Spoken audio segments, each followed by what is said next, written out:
अस्सलाम वालेकुम वीडियो तो भराओ की हाल है। ठीक हो से ठीक है, उम्मीद है सब लोग ठीक होवोगे, खैरियत नाल होवोगे, फिट फाट होवोगे। मैं एक दफ़ा फिर आ गया थोड़े अपने चैनल छानी 99 पे जंतु। तो वीडियो अज जी गल है ना मैं थोड़े नाल करनी है, वो ये गल करनी है कि कबूतरों के बहुत सारे वीर दोस्त भरा ने। दो चीज़ां जी मैं थोड़े नाल गपशप मारनी है। एक तो वो कबूतरों के जेह्ड़े बंदे जेह्ड़े बंदियां दे कबूतर जेह्ड़ा ना मसला करते हैं पे सही, जेह्ड़ा कबूतर टाइमिंग नहीं देंदे पे, या उन्होंने कबूतरों नाल के मसला बनता पाया, या उन्होंने खुराक नाल के मसला बनता पाया, के वजह बनती है भी जिसकी वजह तो उन्होंने कबूतर सही प्रोग्रेस नहीं देंदे पे, या उन्होंने विच अपनी गलती है जिसकी वजह तो उन्होंने ये मसला बनता पाया। तो इन्होंने सारिया चीज़ों से गप मारने। सारे तो पहले नंबर की चीज़ जो खुराक वीरियो, जिस टाइम तुहाडा कबूतर उड्डण लग पैंदा है या चरबी मारन लग पैंदा तो उस टाइम तुहानू ऑटोमैटिक पता होंदा है कि खुराक जिहड़ी है वो कबूतर की हुण चेंज हो जानी चाहिए है। जितने भी उस्ताद ने बड़े उन्होंने तो पता होंदा है कि यार कबूतर नू खुराक कदों जिहड़ी है वो देनी चाहिए है, शुरू करनी चाहिए है या चेंज करनी चाहिए है। तो ये जिस तरह कि तुहानू पता है जदों कबूतर चरबी मारना शुरू कर देंदा, स्वैद बिठा मारना शुरू कर सकता है, तुसीं तकदे हो कि कबूतर के जिसम की जिहड़ी है ना हड्डी के नाल गोश्त बिल्कुल नहीं रहा, हुण कबूतर जिहड़ा आके उस हिसाब विच नहीं बहंदा। तो उसदे तो पहलां पहलां कि कबूतर नाल ये मामलात होवे तो तुसीं उन्नू हल्की फुल्की खुराक या भोरे देसी घ्यो दे देने शुरू कर लो, क्योंकि कबूतर जे तुहाडा कबूतर ज़्यादा अगर कुट विच भी टुर जाए ना तो तां भी वो जेह्ड़ा ना मशीनरी जिहड़ी है ना वो कम्म करना छड्ड दिंदी है। तो ਉਹਦੇ ਤੋਂ ਬਾਅਦ जिस टाइम तुसीं बदाम उन्होंने पाना शुरू कर लैंदे हो तो एक वक्त आंदा है कि फिर बदाम भी काम नहीं करते। मिसाल के तौर पर टैंपरेचर अगे तुहाडा वधी आंदा पिया, गर्मियों के दिहाड़े ने पाकिस्तान विच, ते ਉਹਦੇ ਵਿੱਚ ਤੁਸੀਂ ਆਟੋਮੈਟਿਕ ਬਦਾਮ ਦੇ ਨਾਲ ਫਿਰ ਚਾਂਦੀ ਦੇ ਵਰਕ ਵੀ ਪੈਣੇ ਨੇ, ਫਿਰ ਉਹਦੇ ਵਿੱਚ ਸੋਨੇ ਦੇ ਵਰਕ ਵੀ ਪੈਣੇ ਨੇ, ਫਿਰ ਉਹਨਾਂ ਵਿੱਚ ਖਮੀਰੇ ਵੀ ਪੈਣੇ ਨੇ ਖੁਰਾਕਾਂ ਵਿੱਚ। ਤੇ ਇਹ ਸਾਰੀਆਂ ਚੀਜ਼ਾਂ ਜਿਉਂ ਜਿਉਂ ਅੱਗੇ ਮੌਸਮ ਟਫ ਹੁੰਦਾ ਹੈ ਜਾਂ ਕਬੂਤਰ ਕੋਲੋਂ ਦਿਹਾੜ ਲੰਮੀ ਹੁੰਦੀ ਹੈ, ਤੁਸੀਂ ਕਬੂਤਰ ਕੋਲੋਂ ਜ਼ਿਆਦਾ ਪ੍ਰਵਾਜ਼ ਲੈਣੀ ਹੈ, ਫਿਰ ਉਹਦੇ ਹਿਸਾਬ ਦੇ ਨਾਲ ਜਿਹੜੇ ਸ਼ਿਕਾਰੀ ਬੰਦੇ ਨੇ, ਉਸਤਾਦ ਬੰਦੇ ਨੇ, ਉਹ ਖੁਰਾਕ ਦੇ ਵੀ ਨਾਲ ਚੇਂਜਿੰਗ ਹੁੰਦੀ ਰਹਿੰਦੀ ਹੈ। ਇਹ ਹਰ ਦਿਨ ਦੀ ਡਿਪੈਂਡ ਹੁੰਦੀ ਹੈ, ਜਾਂ ਉੱਡਣ ਵਾਲਿਆਂ ਕਬੂਤਰਾਂ ਨੂੰ ਲਹਿਦਾ ਖੁਰਾਕ ਦੇਣੀ ਹੈ ਤੇ ਜਾਂ ਜਿਹੜੇ ਦੂਸਰੇ ਕਬੂਤਰ ਨੇ ਉਹਨਾਂ ਨੂੰ ਲਹਿਦਾ ਦੇਣੀ ਹੈ। ਜੇ ਤੁਸੀਂ ਸਾਰਿਆਂ ਨੂੰ ਇੱਕੋ ਹਿਸਾਬ ਵਿੱਚ ਰੱਖੋ ਦੇ ਨਾ, ਮਿਸਾਲ ਦੇ ਤੌਰ 'ਤੇ ਇੱਕ ਕਬੂਤਰ ਜਿਹੜਾ ਹੈ ਉਹ ਖਾਲੀ ਬਦਾਮ ਖਾ ਕੇ ਤੇ ਰਿਕਵਰ ਹੋ ਜਾਂਦਾ ਹੈ, ਇੱਕ ਕਬੂਤਰ ਉਹ ਹੈ ਸਿਰਫ ਨਾਰਮਲ ਬਾਜਰਾ ਖਾ ਕੇ ਰਿਕਵਰ ਹੋ ਜਾਂਦਾ ਹੈ, ਮਗਰ ਇੱਕ ਕਬੂਤਰ ਉਹ ਹੈ ਕਿ ਉਹ ਬਦਾਮਾਂ ਨਾਲ ਵੀ ਰਿਕਵਰ ਨਹੀਂ ਹੁੰਦਾ ਪਿਆ। ਫਿਰ ਉਸ ਕਬੂਤਰ ਨੇ ਉੱਥੇ ਤੁਹਾਨੂੰ ਪਤਾ ਹੋਣਾ ਚਾਹੀਦਾ ਕਿ ਮੈਂ ਆਪਣੇ ਕਬੂਤਰ ਨਾਲ ਕੀ ਕਰਨਾ ਹੈ, ਤੇ ਇਸ ਕਬੂਤਰ ਨੇ ਆਪਣੇ ਨੇ ਵਜ਼ਨ ਪੂਰਾ ਕਰਨਾ ਹੈ। ਤੇ ਇਹ ਚੀਜ਼ਾਂ ਜਿਹੜੀਆਂ ਨੇ ਇਹ ਵੀਡੀਓ ਦੇ ਭਰਾਓ ਜਿਹੜੀਆਂ ਨੇ ਬਹੁਤ ਜ਼ਰੂਰੀ ਨੇ। ਇਹ ਅਸਲ ਪੁਆਇੰਟ ਇਹ ਹੀ ਨੇ ਕਿ ਜਦੋਂ ਤੁਹਾਡਾ ਕਬੂਤਰ ਵੀਕ ਹੋਵੇ ਤੇ ਕਬੂਤਰ ਤੁਸੀਂ ਆਪਣੇ ਨੂੰ ਠੀਕ ਕਰਨਾ, ਤੇ ਚੰਗਾ ਸਾਰਿਆਂ ਤੋਂ ਚੰਗਾ ਕਬੂਤਰ ਕਿਹੜਾ ਹੈ,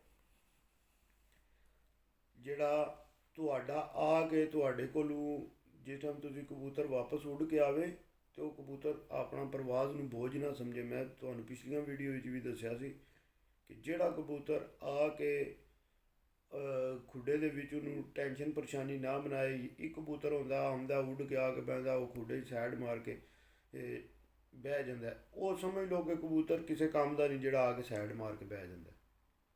ਉਹਨੂੰ ਤੁਸੀਂ ਬੜੀ ਉਹਦੇ ਨਾਲ ਮਿਹਨਤ ਕਰਨੀ ਹੈ, ਫਿਰ ਉਹਨੂੰ ਜਾ ਕੇ ਤੇ ਤੁਸੀਂ ਉਹਨੂੰ ਠੀਕ ਕਰਨਾ।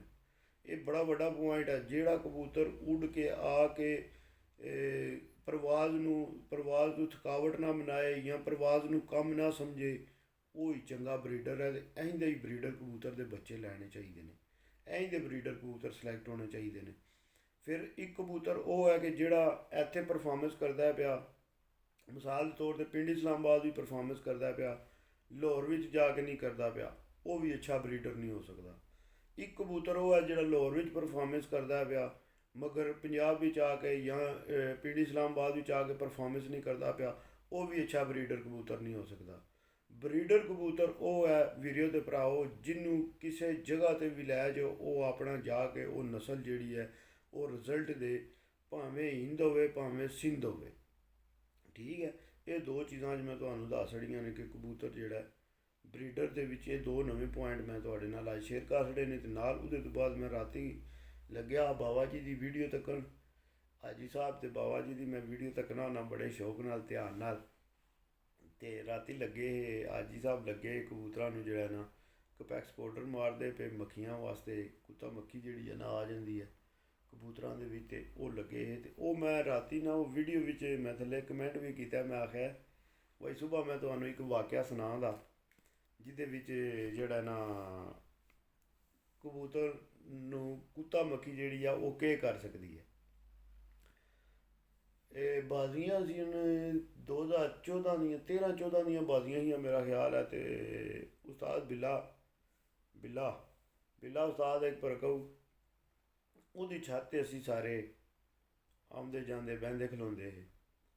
ਡੱਬ ਵਾਲਾ ਇੱਕ ਕਬੂਤਰ ਹਾਂ ਤੇ ਕਬੂਤਰ ਵੀ ਮੇਰਾ ਖਿਆਲ ਹੈ ਆਖਰੀ ਰਹਿ ਗਏ ਆਹ ਕੱਲਾ ਕਬੂਤਰ ਨਾਲ ਉਹਦੇ ਇੱਕ ਸਪੋਰਟਰ ਲਾ ਕੇ ਉੱਡਦੇ ਉਡਾਉਂਦੇ ਪਏ ਤੇ ਬਾਕੀ ਜਨਾਬ ਮਨ ਵਾਹ ਕੱਲਾ ਹੀ ਕਬੂਤਰ ਉਹ ਬਾਜ਼ੀ ਵਾਲਾ। ਮੇਰਾ ਸ਼ੱਕ ਹੈ 2 ਬਾਜ਼ੀਆਂ ਵਾਲੇ ਰਹਿੰਦੀਆਂ ਸੀਆਂ ਜਾਂ 3 ਰਹਿੰਦੀਆਂ ਸੀਆਂ ਬਾਜ਼ੀ ਵਾਲੀਆਂ ਫਿਰਕਾਂ। ਕਬੂਤਰ ਤਕਰੀਬਨ 3.5 4 4.5 5 ਦਾ ਖਾਨਾ ਜਿਹੜਾ ਨਾ ਉਹ ਕਬੂਤਰ ਬਹਿੰਦਾ ਹੁੰਦਾ ਗਰਮੀ ਵਿੱਚ। ਗਰਮੀ ਦੀ ਗੱਲ ਕਰਨਾ ਪਿਆ, ਸਰਦੀ ਦੀ ਨਹੀਂ। ਉਸ ਕਬੂਤਰ ਨੇ ਇੱਕ ਦਿਹਾੜੇ ਕੀ ਕੀਤਾ ਭਾਈ ਜੀ, ਸੁਬਾਹ ਕਬੂਤਰ ਡਾਏ ਨੇ। ਕਬੂਤਰ ਡਾ ਕੇ ਨਾ ਤੇ ਤੱਕਨੇ ਗਏ ਆ ਕਿ 9 9:30 ਵਜੇ ਨਾਲ 10 ਵਜੇ ਨਾਲ ਕਬੂਤਰ ਬਹਿ ਗਿਆ ਜਾਲੇ ਤੇ ਬਹਿ ਕੇ ਦੇ ਪੈਰ ਮਾਰਦਾ ਐ, ਕਦੇ ਪੈਰ ਮਾਰਦਾ ਇੱਧਰ ਕਦੇ ਮਾਰਦਾ ਇੱਧਰ ਪੈਰ। ਉਹ ਕਬੂਤਰ ਨੂੰ ਕੀ ਹੋ ਗਿਆ, ਕਬੂਤਰ ਨੂੰ ਥੱਲੇ ਲਾਇਆ ਖੁੱਡੇ ਵਿੱਚ ਲਾ ਕੇ। ਤੇ ਜਿਸ ਟਾਈਮ ਕਬੂਤਰ ਖੁੱਡੇ ਵਿੱਚ ਆਇਆ ਤੱਕਿਆ ਤੇ ਉਹਦੇ ਨਾਲ ਇਹ ਮਸਲਾ ਬਣਿਆ ਕੁੱਤਾ ਮੱਖੀ ਵਾਲਾ। ਉਹਦੇ ਵਿੱਚ ਕਿਧਰੇ ਕਬੂਤਰ ਉੱਡਦੇ ਹੁੰਦੇ ਨੇ ਵਾਹ ਵਿੱਚ, ਨਾਲ ਦੂਸਰੇ ਕਬੂਤਰ ਦੂਜਿਆਂ ਖੁੱਡਿਆਂ ਦੇ ਵੀ ਟੱਚ ਹੁੰਦੇ ਨੇ। ਕੋਈ ਵੱਡੀ ਗੱਲ ਨਹੀਂ ਹੁੰਦੀ, ਇਹ ਹੋ ਜਾਂਦਾ ਕੰਮ ਠਹਿਰ ਜੇ। ਉੱਥੋਂ ਨੂੰ ਭਾਈ ਹੋਰੀ ਆ ਗਏ ਤੇ ਮੈਂ ਉਹਨਾਂ ਦਾ ਦਰਵਾਜ਼ਾ ਖੋਲ੍ਹਣ ਟੁੱਟਿਆ, ਬੈਲ ਦੀ ਆਵਾਜ਼ ਆਈ ਹੋਣੀ ਹੈ ਤੁਹਾਨੂੰ। ਤੇ ਉਹ ਮੈਂ ਲੱਗਿਆ ਆਹ ਗੱਲ ਕਰਨ ਕਿ ਕੁੱਤਾ ਮੱਖੀ ਵਾਸਤੇ ਇੱਕ ਪੈਕਸ ਪਾਊਡਰ ਜਿਹੜਾ ਹੈ ਜਾਂ 1-2 ਚੀਜ਼ਾਂ ਹੋਰ ਵੀ ਹੁੰਦੀਆਂ ਨੇ ਆਏ ਹੁੰਦੇ ਇਹਨਾਂ ਵਾਸਤੇ, ਸਪੈਸ਼ਲ ਪਾਊਡਰ ਵੀ ਆਏ ਨੇ। ਤੇ ਉਹ ਤੁਸੀਂ ਕੋਸ਼ਿਸ਼ ਕਰਕੇ ਲਾਜ਼ਮੀ ਇਹ ਕਬੂਤਰਾਂ ਨੂੰ ਜਿਹੜਾ ਨਾ ਬਾਜ਼ੀ ਤੋਂ ਪਹਿਲਾਂ ਜਿਹੜਾ ਨਾ ਇਹ ਲਾਜ਼ਮੀ ਇੱਕ ਵਾਰੀ ਇਹ ਵਰਕ ਕਰ ਲਿਆ ਕਰੋ, ਕਿਉਂਕਿ ਫਿਰ ਉਹਦੇ ਤੋਂ ਬਾਅਦ ਆਸਾਨੀ ਹੋ ਜਾਏਗੀ। ਕਬੂਤਰ ਨੂੰ ਇਹ ਬੜਾ ਤੰਗ ਕਰਦੀ ਹੈ ਉੱਠਣੇ ਦੇ ਟਾਈਮ। ਕਬੂਤਰ ਕਈ ਵਾਰੀ ਇਸੇ ਵਜ੍ਹਾ ਤੋਂ ਢਹਿ ਪੈਂਦੇ ਨੇ। ਕਬੂਤਰ ਜਿਹੜਾ ਜਿਉਂ ਤੁਹਾਡੇ ਜਿਸਮ 'ਤੇ ਕੋਈ ਚੀਜ਼ ਚੱਕ ਮਾਰਦੀ ਹੋਵੇ ਵੀ ਤੇ ਤੁਸੀਂ ਜਿਹੜਾ ਉਹ ਕੰਮ ਤਾਂ ਨਹੀਂ ਕਰ ਸਕਦੇ ਨਾ, ਪ੍ਰਵਾਸ ਤਾਂ ਨਹੀਂ ਕਰ ਸਕਦੇ ਜਾਂ ਕਰਵਾ ਸਕਦੇ।